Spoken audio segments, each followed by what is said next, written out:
Welcome to Peers, political economic elemental researchers and strategists. At Peers, we stand as your all-in-one partner, adept at steering you through the intricate realms of politics, economics, and business. Join us at Peers, where our seasoned team with expertise in politics, economy, business, and law is committed to your success. Together, we will navigate the future, making informed decisions that lead to lasting impacts. Follow us on Facebook, X, and LinkedIn to stay informed about how we can help you achieve your goals. Previously on episode 12, BARM and the promise that is the Bangsamoro. More of economic and cultural relations with Turkey, which is very much part of the autonomous power given to BARM. Let me also emphasize to our viewers and our followers that, as far as I can remember, no one has heard of many good places in BARM. No? Alam mo, pagka tinignan po ninyo yung Lake Lanao, for example, nako, marami ka nang makikitang maganda doon. Yung ano yung lake ninyo doon, Speaker? Lake Davao. Davao ba yun? It's also a place that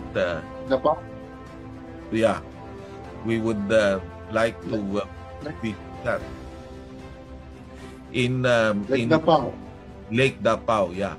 And if we go to the island provinces like Basilan, Sulu, and Tawi-Tawi, if you've been to Boracay and you're inclined to think that Boracay has the best beaches, nako, hindi nyo pa nakita ang area na yan, no? So, bakit natin napag-uusapan itong mga bagay na ito when, so many years back, no? It seems that Mindanao is something that is beyond beyond the imagination of ordinary Filipinos. Kasi pagka naisip nila Mindanao, naku, hindi na maganda, magulo, and so on and so forth. So, I'm inclined to think, Speaker, na malayo na ang inabot ng BARM. No? There are accomplishments that perhaps These are some of the key legislative accomplishments. We approved the administrative code, the Bangsamoro Education Code. We have the Bangsamoro Civil Service Code. We have the Bangsamoro Electoral Code and the Bangsamoro Local Government Code. Only two priority bills are left unapproved, and we, in the last 10 months that we are still in the transition period, we have already agreed among the officers and members of the parliament that we will approve these two bills, and that is the Indigenous Peoples Bill and also a very important bill, that is the Revenue Code. We hope to approve it. And these are not the only priority bills. We have approved more than 50 bills, not to include resolutions that is geared towards the cause, the progress, and the peace in the Bangsamoro. Kasi kapag may accomplishment sa Mindanao, sa BARM, alam po ninyo, malaking bagay ito sa buong Pilipinas. At hindi lang sa tourism, kung hindi pati sa production. Ang nakakalungkot na nabanggit niya ni Speaker, alam po ninyo doon sa region, mas maganda sana kung meron mang mga political differences, it would be best to limit it to the region itself. But when projection at the national level is done, there should be a united front. Hindi kasi alam po ninyo yung mga national leaders na nasa interest nila na hindi mag-succeed ang BARM, gagamitin yung division within the region to use against the success of BARM. The expression of popular will and the selection of leaders through democratic process. It provides an opportunity for the people of BAM to elect their representatives who will serve their interests in the Bangsamoro Parliament or other governing bodies. This is essential for ensuring democratic governance and accountability. By participating in elections, the BAM government gains legitimacy as elected representatives instead of appointed, seen as more accountable to the people. This can contribute to political stability and confidence in the region's governance structure. A smooth transition of power through elections can help maintain stability and continuity in governance. Elected officials are accountable to the people, which can help ensure better governance and responsiveness to the needs of constituents. To everyone, thank you. Alaikum salam, Speaker. And, to all our viewers, Recording let me in progress. emphasize with you, when we were in CONCOM, every one of us voted for the provision establishing, a very clear provision on anti-political dynasty. And no less than Speaker Balindong, as a member of the CONCOM then, voted emphatically, I have to say, as far as that provision is concerned. And did you know, ladies and gentlemen, did you know, my fellow Filipinos, that no less than the Electoral Code of BAM has that provision? So if you think that, we lack progressive leaders at the national level, you might want to look at the leaders that BAM has.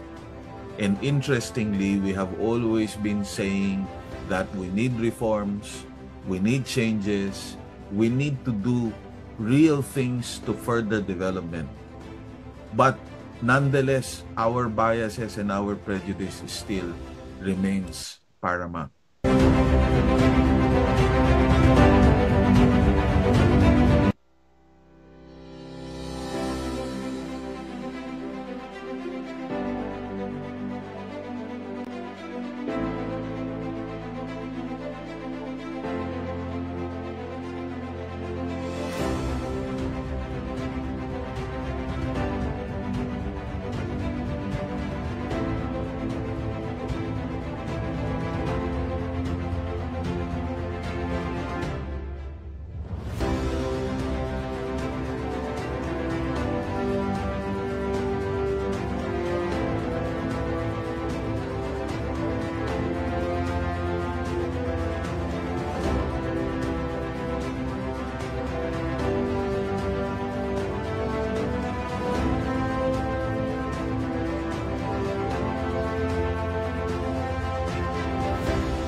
to all our members and viewers, peers, friends, and to our local Blue Economy Lens team.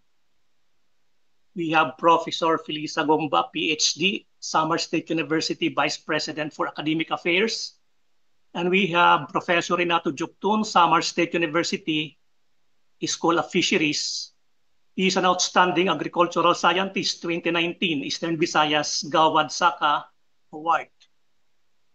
Good morning, maayong buntag, maupay nga aga, and warm welcome on today's Peers Town Hall discussion on realizing the blue economy, promising local initiatives. The Catbalogan City Blue Economy Initiative started in the following context: fishery regulation and facilitation to attract investors, environment rehabilitation, livelihood biases, quick win with alternative livelihood generation by invading the same in the policy framework called Catbalogan Fishery Code of 2013 via Blue Economic Zone component. The enablers infrastructure here is about the causeway and replace the same with a bridge to restore a channel with more or less 5 knots tidal current, reconnecting the two giant fish basket bay areas, the Silanga Bay and the Irong-Irong Bay, with 1,000 hectares potential for aquaculture park. It is like a cork in a bottle of wine story. When opened, it will explode with opportunities. Recently, it got opened with multi-million peso bridge leading to the Buri Island Airport of Catbalogan City. With the airport near completion, hopefully it is an emerging blue and green aero hub being initiated by Samar Provincial Government and Catbalogan City. It is an acting local, thinking global initiative. Why local initiative a game changer? Actually, kung makikita natin, yung local government sa Kamandanas ruling, malaking power ang ibinigay sa local government unit. Nandoon na lahat yung mga government agencies. It's just a matter of local governance in terms of managing the economy.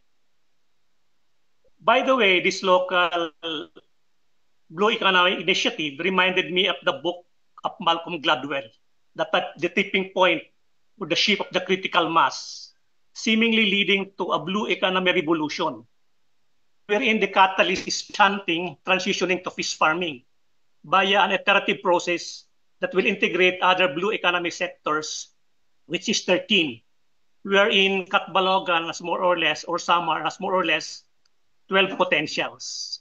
What is really a tipping point, according to Malcolm Gladwell? The tipping point is the magic moment when an idea, trend, or social behavior crosses a threshold, tips and spreads like a wildfire. Today, if we look at the horizon locally, nationally, and globally, the three elements for the shift towards blue economy revolution are very much pronounced and profound.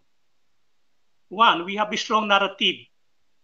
Look at the West Philippine Sea conflict, wherein reclamation is mushrooming and our artisanal fishermen are being drove not to fish in the area. Where in terms of reclamation, you look at the fish corals in the area of the West Philippine Sea, nasisira na sila. Then also the depletion and destruction of our marine resources in the inward side of the archipelago. If you look at the inside the archipelago, the trend now is about reclamation. Then we have the climate vulnerability and the fragmented policies. If you look at from the top level down to the level, to the government unit, the policy seems to be fragmented. Walang holistic framework for the agencies to unite. Yun ang strong narrative. Then in terms of stickiness factor, we have to have a great idea or novel idea or contaminating idea that will contaminate the rest of the local government unit via a blue economy revolution. Actually, ang bottom line is starting small model for the rest to follow. Then we have the law of the few. Who are the law of the few? They are the maven, salesmen, and connectors. itong Lulu of the Few, ito ang ito yung nandito ngayon yung resource person natin na dalawa. Yung salesman, yung mga promoter niyan eh. Yung connector, yung facilitator, usually government unit yan eh. Then my first question now is being geared towards our distinguished professor, Dr. Peli. My question, it is a fact that locally, in terms of blue economy policy crafting, your name or stature is synonymous to blue economy. And with due respect, how do you intend to push forward our local blue economy initiative under the Changwon Declaration of 2012? The definition of the blue economy, it is a parochial ocean-based economic model using green infrastructure and technologies, innovative financing mechanism, and proactive institutional arrangement for meeting the twin goals of protecting the ocean and coast and enhancing its potential contribution to sustainable development.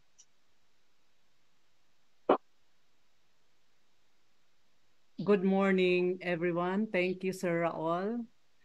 I would like to thank also the organizer of Peers for allowing this opportunity to share my 37 years experience in the academy. The blue economy in my level of experience, we started thinking of this as early as 2012 when the declaration mentioned by Sir Raul was also posted in different platforms of communication. Being in the academy, the first thing that we have to do is to educate the people. We have to educate from the higher going to the bottom and from the bottom going to the higher. Education is a basic mechanism to tell the people of what is all this project or this program or this framework in blue economy. We need to educate the leaders of what is to be done, like establishing a system. The government, currently our government have fragmented or isolated programs. One will do this, the other will do this, and there is no such thing as convergence. But how we are going to start, let us educate first our communities, our leaders, or our general public, so that if the leaders will establish what we call a framework, although I understand we do not have yet framework for blue economy, but it is already stated in the Philippine National Development Program from 2022 to 2028. It is already there. There must be a coherence between this target framework and the regulatory or the different laws and regulations that we are going to set up in the blue economy. Another important thing in the part of education is also the social preparation of what is in the grassroots.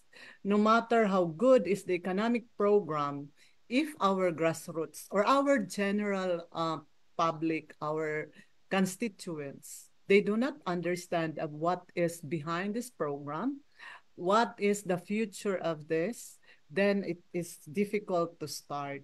So in our case, in Samar State University, in fact, in 2016, in the National Poverty Conference initiated in Samar State University, I presented a program which is a paper which is entitled Unveiling the Hidden Resources of Samar. Unveiling to the world the hidden resources of Samar, which is imparting also already a part of educating those who attended this conference on the blue economy model. We presented here about 13 islands in the poor island of Shera Island here in Samar, of how we are going to start, including the supposedly government adoption of approaches, different data science technology tools to understand of how much our coastal and marine resources prospect of their management, which are basic to educating the people. Talking a lot, sharing to the people without understanding of how much the resources, what is the status of the resources, this will start in pushing up of what is blue economy model in our area here in Catbalogan. Well, meaning, Madam, what we really need is about structural change or systems change. Yes, sir. That's what we have. Be a structural and the non-structural. Okay. The non-structural will be talking on the behavior of building the social preparation of our communities. Okay. The structural is for the government to establish the rules and regulations, the laws, the framework, and then the tools or the data science application like the GIS and the many others connecting this one, and then coming up a convergence of different sectors of the government, including the private sector. Okay, thank you very much, Madam. That's nicely said. Again, this is to, the next question is to my good friend, Professor Renato Joctun. In 2012, we started crafting the blue economy of Catbalogan. Then, from then on, it opened up the construction of the Buri Bridge, opening up the Buri Bridge. And with that initiative then in 2012, what happened? What happened then in moving forward, considering that we pushed the Blue Economy program and the impact of the opening of the Buri Bridge and also the advocate that we started? I have heard that it's scaled out to Samar LGU Alliance in terms of blue economy. Can you tell us about those activities today in terms of impact of our initiative started in 2012? Yeah. Good morning, everyone. Earlier, before the blue economy was concepted, there was already a research funded by FAO, United Nations. When we studied Summer Sea, have studied on the impact of tool fishing. And we see that there is a loss of biodiversity and a little of benefit that we can derive from these resources because of non-selective gear being applied. But the thing is, it's not only Samar Sea or Erong-Erong or Silangan Bay, but it's a global phenomenon that there is already a decline. FAO SOPEA reported that half of the ocean's resources is being now depleted. And therefore, there is a need to have a paradigm shift from hunting to farming. When we say farming at sea, it's about now aquaculture worldwide. It's a worldwide accepted theory. Now, the framework is to execute all these things. We need to have a multi-stakeholder collaboration because the framework of ecosystem approach to fisheries management entails three actors like the ecological well-being, the human well-being, and good governance. Above all is good governance. And therefore, we need to, as Dr. Gumba mentioned about structured operation of fisheries management is very, very necessary. But the bottom line always is based on science. All decision-making policy should be based on science. And as a researcher, I think we provide necessary technological breakthroughs like adapting new technology, shifting from traditional culture method into a more resilient and more adapted to climate change. And there are already ripe technology that each LGU should adapt. Now the thing is we need only to institutionalize the what so-called blue economy. Now, early this year, we have already the funding from Canadian local initiative funding from the Canadian Embassy. We started in Durham, and we're trying to pilot. And it is sad to note that there is a slow pacing of the implementation of the project because of bureaucracy. However, for Catbalogan, there is a bright future, especially on the opening of both sides, Silangan and Erong B. Much more with the opening of, we have initial project with a partner NGO called PILCD in Sierra, where we started already initiating how to do the value adding on aquaculture of mussel and oyster. And we have demonstrated that science really work, no? Unlike the old traditional way that it is only limited in the coastal area. But the thing is, once the environment deteriorates, now it will have an setback to the product. And what is promising today in Sierra Group of Islands that we will able to spawn the mussel and oyster in the area. And so there's a great possibility. There is a great possibility that potential of mariculture. I think there is, yes. Well, actually, after the opening of the Burr Causeway, I think it was just opened last year. Yes. If you look at the area of Erong Bay and Silanga Bay, you look at the area, it's now mushrooming with fish cages. Yes. And the only concern now is the policy in terms of purifying everything. Nandyan na lahat eh. In fact, Yes. meron ng lapu-lapu fattening, meron ng mussel farming, meron Yes. na ring labaklad. Then Yes. then it's spread out to Talalora, to Villarreal, to Daram, and everything. Ang problema kasi natin ngayon is to have a system, sabi nga ni Ma'am Professor Gumba, is we really have to have a concrete structure or policy para ma-integrate lahat. Actually, nauna yung impact kaysa policy control eh. So yun Yeah. ngayon ang nangyari ngayon. Too much too soon ngayon ang nangyari. Because sabi ko nga, the opening of Burr Causeway, ang tidal current yan, 5 knots eh. It is a Yes. giant aerator. So kung makikita mo, in fact, it's a green giant aerator eh. Yes. So That's kung true. makikita mo, look at Panabo. Panabo just started 75 hectares. Look at Panabo today. Top 15 cities in Mindanao in terms of income. Puro lang mariculture Yes, yun eh. that's true. So yung sa atin ngayon dito, it's more or less 1,000 eh. So ngayon, Yes. ang nakikita natin ngayon, the way forward is about policy crafting, Yeah. about blue economy governance. Yun ang nakikita ko ngayon eh. Yeah, that's true. Again, I will caution on the utilization of an ecosystem. There is a thumb of the rule that more than 30% of utilization of the surface area for aquaculture, it has only a limitation because there is a word in science what we call carrying capacity.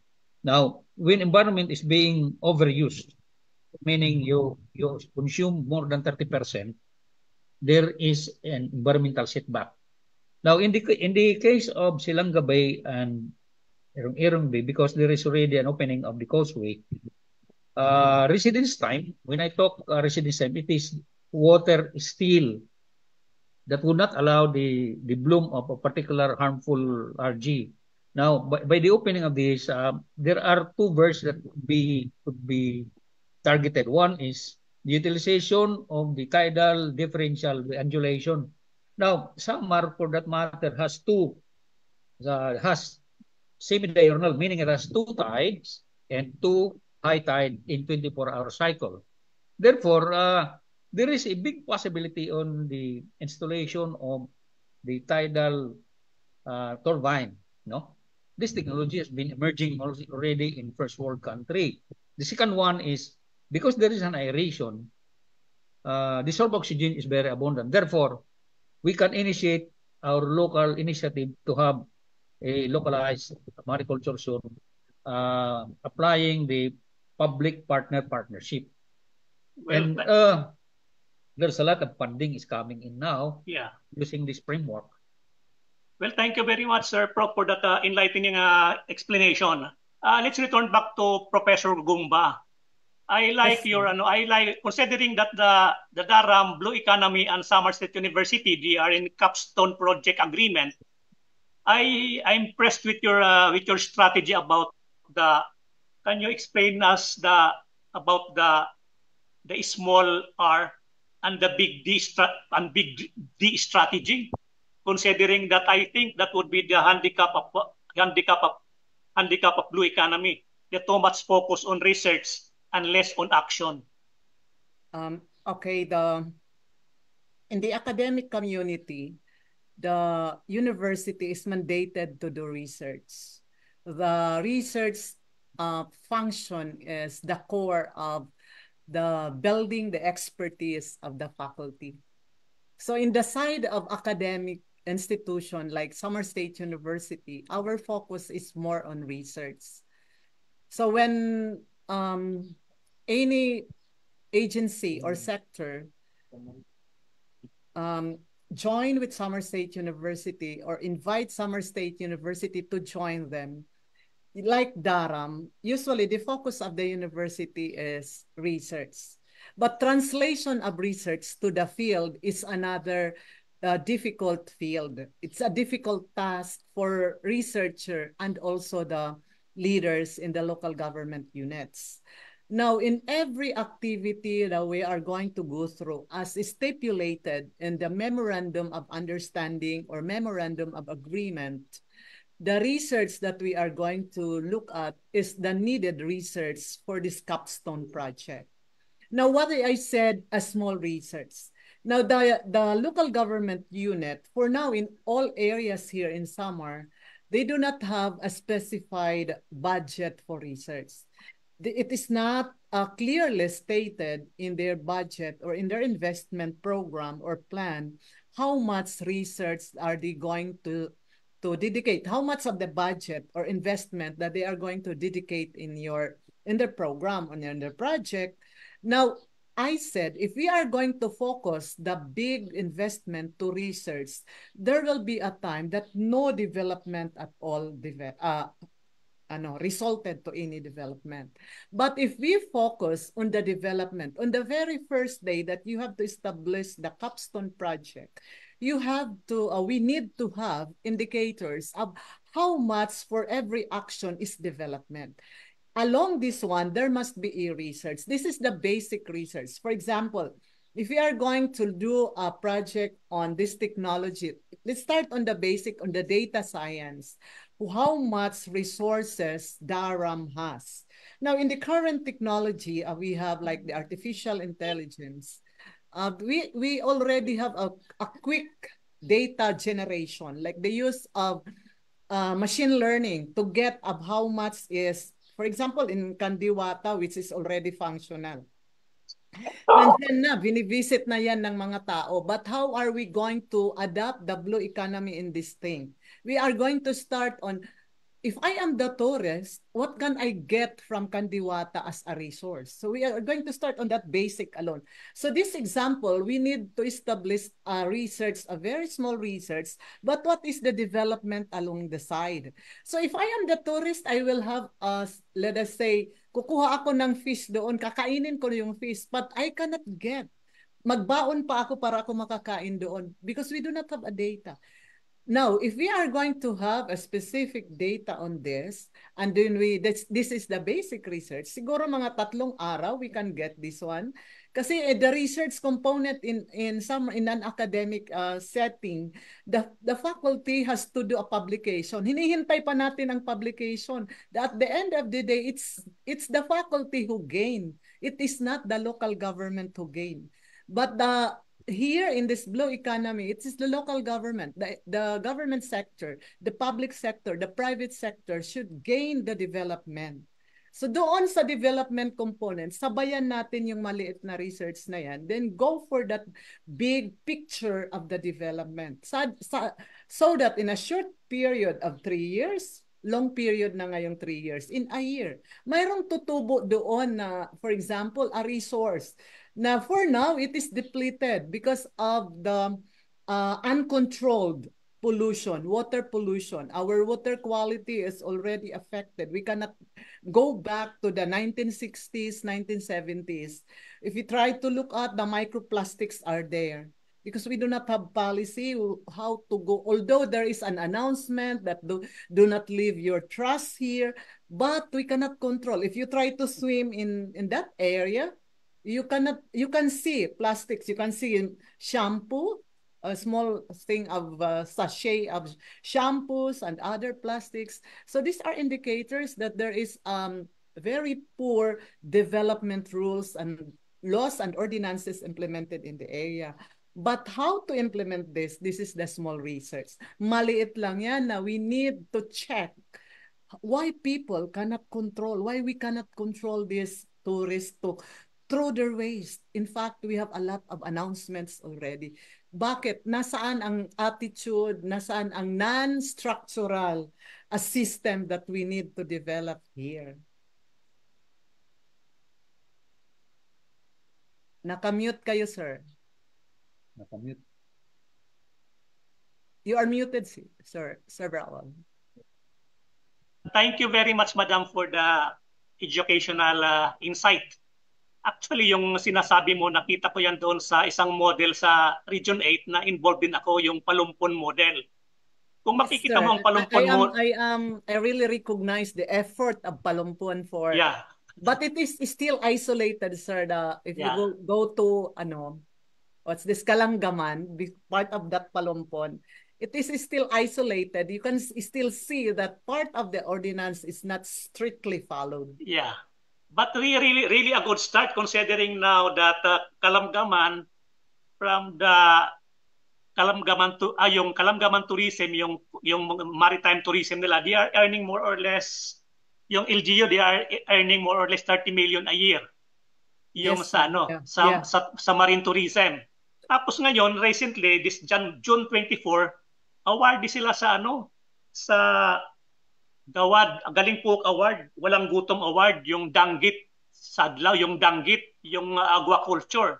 So Yes. nadovetail nila yung maritime tourism, tapos yung aquaculture, tapos nahatis nila yung mangrove development. So Yes, just imagine na in-harness mo na yung tatlong sector ng blue economy. Nadovetail nila, but they then are earning they do directly not 30 still million. understand. They do not still understand that it is within the boundary or within the concept of blue economy because there's no dissemination of the model. Yeah. Yun ang Thank you very much, Madam. Again, this is for Rene. Yep. Considering that Region 8 is so vulnerable to climate, then we have high poverty incidence, then we have a fragmented governance. So makikita natin dito ngayon na every LGU is on its own. So kung makikita mo, may problema sa borders, may problema sa climate, may problema sa policies. So how do you intend to solve this problem in going forward our blue economy? In fact, you started already the Summer Alliance. Yeah. The best thing to do is to have a holistic approach, not only because there is a municipal delineation, but fish migrates and water is dynamic, and therefore governance is a potent tool to shall we say unite in terms of alliance, no?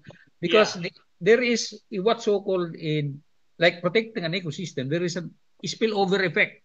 If you have a marine sanctuary, maybe the spillover effect, maybe if you have a Buluan, the people of Catbalogan will benefit, and even people from Tarangnan, because fish migrate. As they grow old, they migrate for many reasons. No? However, our LGUs are not yet oriented about alliance. How does it work? Now, there are two alliances in Samar that I working. I sat as a technical working group. The Samar Sea Alliance, which was the product of our research when Bangkok, Thailand funded about the management of bycatch in Samar Sea. And the second one, the offshoot of RIBIC project, is the ALSBAC, or the Alliance, the 12 LGUs in Makeda Bay and southeastern part and Daram Channel. Now, to do this is we need to have a tapered objective or mission vision. Just like if you have the Laguna Lake Authority, something like that, or the MMDA for that matter. We can do that also in Samar. The two alliance should federate and have one mission. And what is that? That is to rehabilitation and protection of our ecosystem. There are three critical ecosystems. We have the coral reef, which if you have a healthy coral reef, a hectare could at least produce 35 metric tons a year. If you have a healthy mangrove, you have 15 tons of fish produced. And then we have the seagrass as well as the river system. We have not yet tapped our river system in Samar. We have 25 watershed, but untouched. In fact, I asked the SINP if they have the data gap. So we provided, DST provided me a fund to do the research. What are the economic importance of this? Hence, we need to unify. The best way to do is unify all the LGU and have a common direction. Kasi sabog Sabog pa tayo ngayon. Meaning tama yung ginagawa ng provincial government ngayon, yung alliances. Yes. Kasi ang problema kasi ng ibang LGU, if you are working on its own, nakapokus sila doon sa border regulation Yes, kasi ang sa kanila, if you regulate the border, may penalties. Nakapokus sila sa penalties. Yes. Hindi sila nakapokus doon sa development para magkaroon ng income So ang problema kasi sa maritime borders, pag 15 kilometers, nag-overlapping siya nag-aaway-away. So ang the best really, dapat province-led na alliance. It is for the governor to the line para ma-solve yung boundary dispute.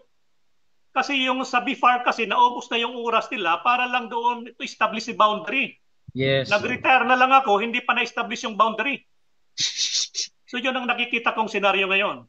Yes, that's one bottleneck. Another observation that I have, as mentioned by Dr. Gombadi, in my 40 years of fishery extension as a joint the BIFAR Regional Fishermen's Training Center, we have 3 stages of adoption of technology. For example, in Samar, our farmers are stubborn. Unlike, look at Ilonggos.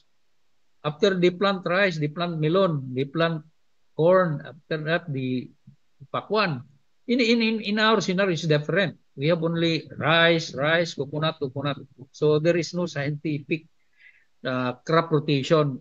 That's one bottleneck why Samars be poor. Another one is the 3 stages in the adoption. As I mentioned, the first one is the early adopter. Once government provides technology generated from research, the beneficiaries should adopt. But there are 3 stages. The first one is the first adopter. The second one is the wait and see attitude. And the third one is the sluggard. They do not adopt really the technology. So hence, there is a really to unstructured the extension program. Now remember that there is a devolution of DA to local, and there is a vacuum on the extension. Then as technician from the government doesn't really penetrate to the grassroots because after 5, time out. Unlike partner NGO, they will stay with the farmer. So that technology introduction be easily absorbed by the farmer. So there's one bottleneck that we need to look into. Another one is the curriculum being offered in the middle high school and the basic education. Fisheries and aquaculture should start at the basic education. Just like the neighboring country in ASEAN. Actually, makikita natin yan dito sa atin. Very, very rich ang maritime resource natin. Pero ang problema ngayon, yung policy support wala So kung makikita mo ngayon dito, tama si Dr. Gumba, na dapat talaga magkaroon dito ng transformation yung in terms of policy. So ang the best dito, tama yung sinasabi ni Professor Gumba na dapat maging policy influencer tayo or storyteller. Kasi ang bottom line dito, if you are a storyteller, you entertain the mayors. But if you are a consultant, you become better than the mayor. So ang the best na lang dito ngayon, you have to be a storyteller. Dapat meron tayong humility na we are just a storyteller to entertain the mayor. So bahala na kung kanino yung credit. At the end of the day, malaman natin na magkaroon tayo ng self-oblivion. We know when to appear and disappear. Kailangan nila ang credit, hindi sa atin yan So tama yung advocacy ni Doktora, ni Doktora Gumba na in terms of policy change. How do you intend, Madam, to go forward sa ginagawa mo ngayon? In fact, I have heard that you are a consultant at Catbalogan Blue Economy. I have heard from the city administrator. How do you intend to influence the local government governance in terms of blue economy? Actually, we are already starting, but it is not in our memorandum of agreement, which is still, we are crafting on it now. We are starting on the watershed because the biggest problem of Catbalogan is the water supply. And then it has been a long time program of the local government unit to address this problem. And it is a growing problem. Maybe some of the people here in Catbalogan, they look at it, it is a worsening problem.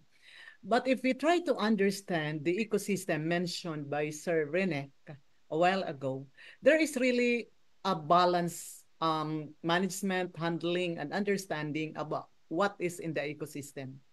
For example, why we have a water supply problem when in fact when it rains, according to WITI, when it rains we have too much water, when it rains we have too little water, and our water is too dirty. So why are these things happening? So we need to tell the people. It's similar to what I am sharing to you, the storytelling concept. We need to tell the leaders that all this one is in us. We can solve this problem if we start little by little. The atomic habit, we start in small, going into big or bigger actions. Now we started, maybe next week, we will be going to 3 barangays to start educating the people of what they are doing.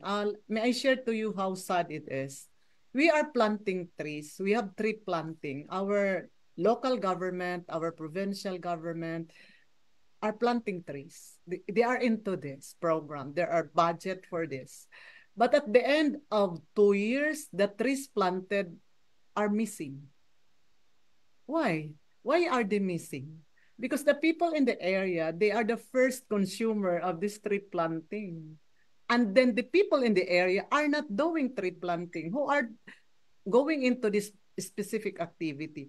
These are the professionals who are in the government offices who have no time to manage what they have planted. Now, these things, this must be done by the people in the ground. Where are these trees? Who are planting this?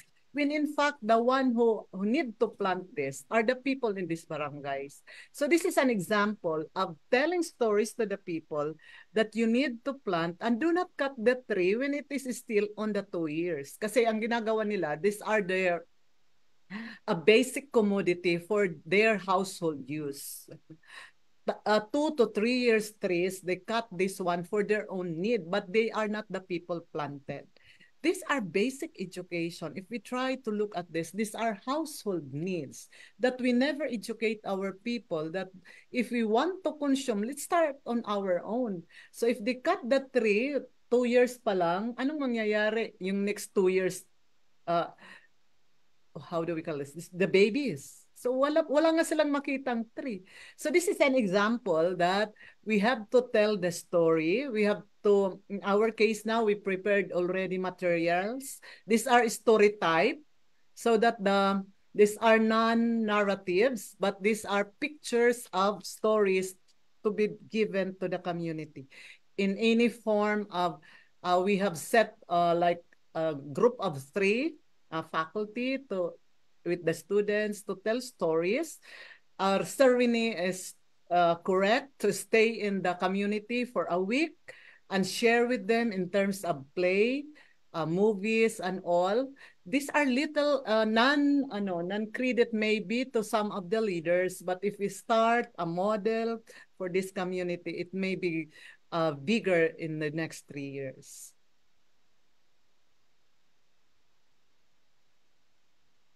Muted po kayo, sir. It must be a story that educate, simplify, triggers inner fire, and at the end of the day, lands a new mindset. Yes po. We To call have a this new, ang social new mindset preparation. eh. Yes po. So kung makikita natin ngayon, yun ang way natin ngayon eh. We have to persuade them gently. Kasi ang bottom line ngayon dito, nakikita natin sa mga local government head, nakafocus lang sa NTA, National Tax Allocation. When in fact, mas malaki ang pera sa blue economy. It's just a matter of harnessing eh. I So agree, look, sir. mas malaki ang pera doon eh. Opo. Alam mo ang money sa blue economy, private eh. So kung makikita, mabilis ang turnaround kasi ang government money dadaan pa sa accounting at saka maraming reklamo. Ito, this is a private money, mas sustainable. Ang problema kasi natin dito sa ground ngayon, wala tayong big picture frame where every small picture are connected. Walang picture frame tayo na malaki na lahat konektado. If you look at DA, they have one DA. It's really a battle cry. But how to do it? Wala eh. Marami tayong slogan pero walang how to do it eh. So with this initiative today, I think we are on our way forward. Then about Sir Rene, I have heard about you what's very special about Samar marine resource or seafoods. Sabi mo na ang the biggest gift ng Samar sa bakit masarap ang seafoods natin dahil may bagyo eh. Yeah. Actually, pakikwento nga sa akin for the information of the viewers. Masarap ang seafoods natin. We have the same ocean but different taste. Yeah, that's true, Sir Raul, because if you try to examine the configuration of Samar Sea and Makeda Bay, it is basically adjacent to huge Pacific Ocean, whereby there are two interests in terms of nutrient supply. One is coming from San Bernardino Strait, the other one is in San Pedro Bay, in San Juanico Strait, wherein there is in oceanography, there is what we call upwelling. Upwelling is a process whereby a cold, rich nutrient pushes into the surface, whereby fish consume, no? So that they have a surplus supply of food. In the food wave, if you have a surplus plankton, there is a possibility, there is a great possibility that your fish are healthy. That's one reason some people are amazed. Why? If you compared fish from other communal fishing ground like in Ticao and Visayan Sea, because these areas are oligotrophic, meaning they have lesser nutrient, no, lesser supply of plankton, which is the food of fishes. Now, in the case of Samar, Makeda Bay is a small enclave, a small bay which is protected by wind estresses, and therefore it favors the growth of plankton. And you notice that all fishes that are found in this bay are very tasty, and the flavor is different. They have fatty. Omega acid is very high because there are a lot of food item found in this area.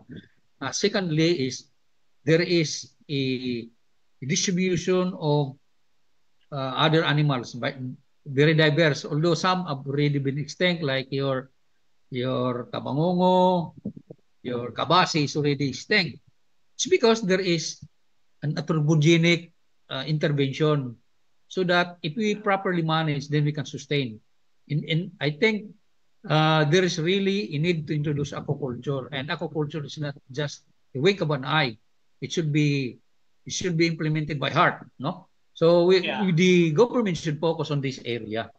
Right now, we have started the aquaculture in Sierra Group of Island, the long line technology, which is more resilient and more basically more, the meat of this tahong is better than those of Baay and in Yabong. So that's one reason that Samar sardines, no, particularly haul is very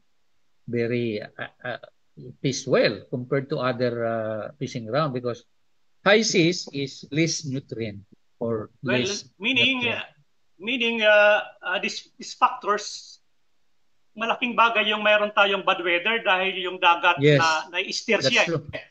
Na-steer yung dagat. Pag may bad weather, makikita mo ang the only calamity that is abundant in the aftermath, yung typhoon eh. Kung makikita mo Yes. yung bagyo dito sa summer, after ng typhoon, makikita mo abundant yung fish catch eh. Yes. That's true. Naglalabasan ng mga products. Yes. So kung makikita mo ang summer dito, yung Blue Economy Initiative, hindi lang nalalagyan ng hindi lang na-integrate eh. If you look at Tacloban Airport, every day, on the average, meron silang 10 to 20 tons a day na marine products going to Manila and Cebu for export eh. Kung makikita mo yung volume na 10 to 20 tons a day, kinakarga sa aeroplano, 80% yan galing Samar. Yes, that's true. So actually, kung makikita mo ngayon dito, nauuna yung private sector kaysa local government eh. Yes. So kung yung local government they are going together with the private sector, kaya i-double yung blue economy. So ang bottom line dito, kung meron lang kung okay lang yung local government mag-integrate, sabi nga ni Prof. Fairley, kayang-kaya if there's a system. So yun ang nakikita natin ngayon na very hopeful tayo dito sa initiative natin ngayon. Yes, that's true.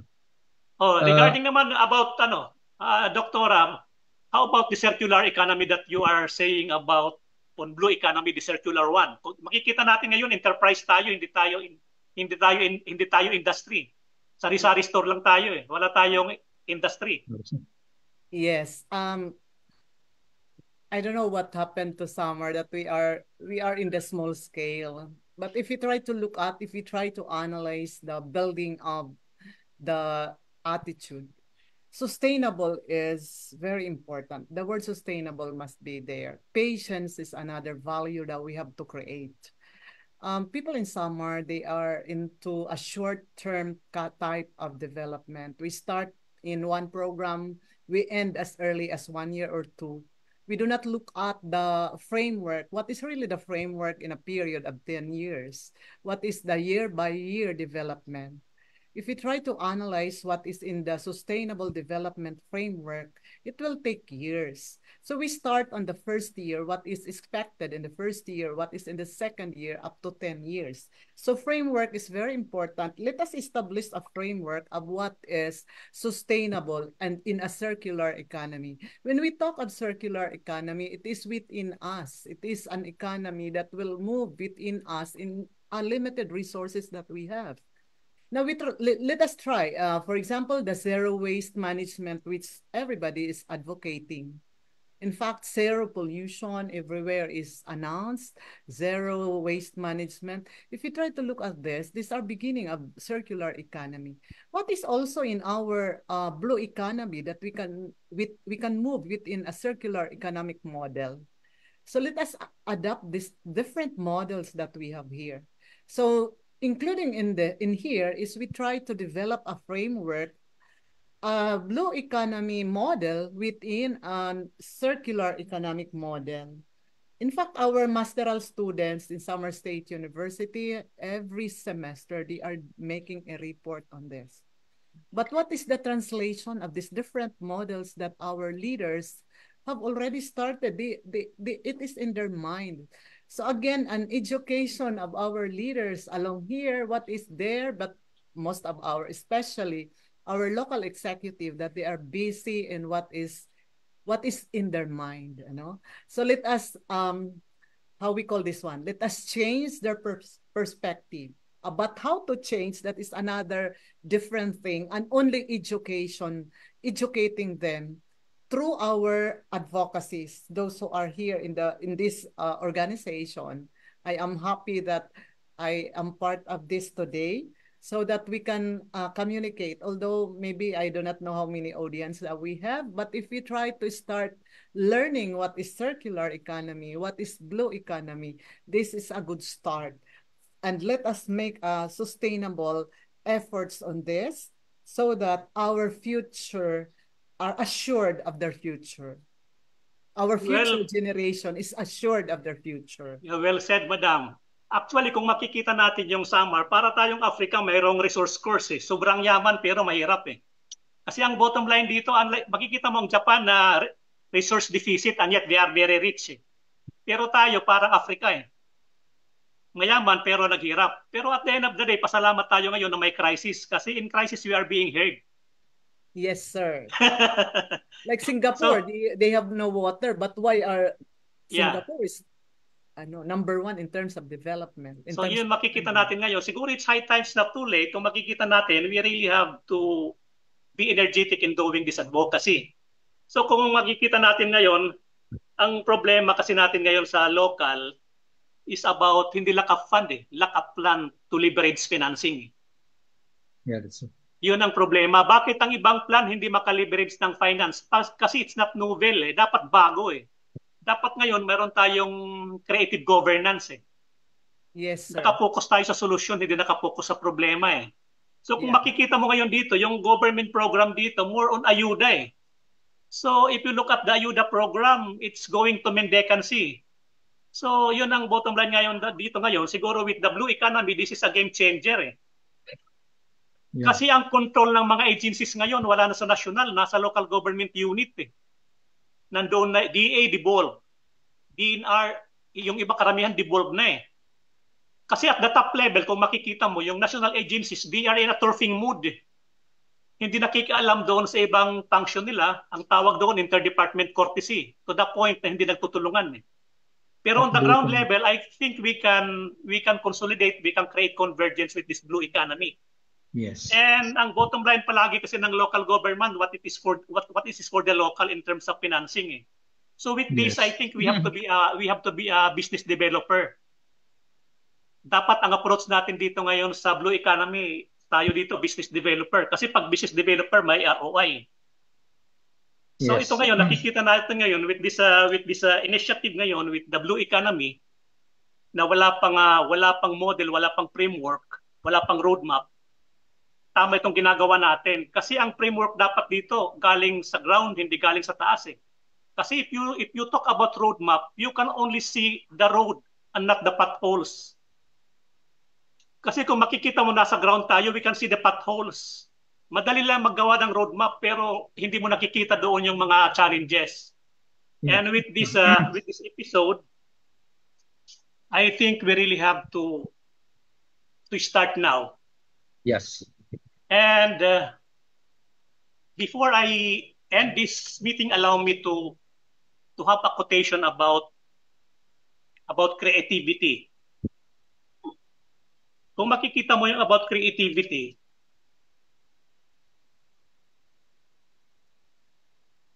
when learning is purposeful, creativity blossoms. When creativity blossoms, thinking emanates. When knowledge is purposefully lit, economy flourished. Yan ang from Karam. Then if we really try to change the system, it must be a system that change culture. Kung makikita mo yung sabi ni Madam dito about discipline, to change culture, you change structure. You don't change culture by changing culture. You change culture by changing structure. Yung structure, nandoon yung mga policies, systems, laws, and policies. The consistent implementation or practice of the systems or policies becomes a habit, then way of life, then sense of culture. So tama yun dito ngayon, yung ginagawa natin ngayon sa blue economy, gumagawa tayo ng policies. It can translate to a new mindset. Yes, that's right. Yun ang nakikita natin ngayon. Yeah.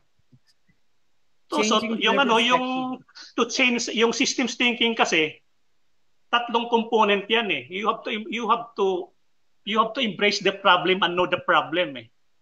Then pangalawa, you look the problem with in a long view. Yung big picture frame na yung solution mo, big picture yung solution mo. Then ang pangatlo naman ng component ng systems change, piliin mo yung critical stakeholders. Huwag mo munang damihan. Kasi pag dinamihan mo yung stakeholders na hindi critical, walang mangyayari. Ang tawag doon yung vital few. Again, thank you and good morning. Thank you for your time. I hope that the viewers learned a lot from us with this episode today. Thank you very much. Thank you and good day. Happy Sunday. Happy Father's Day. Happy Father's Day.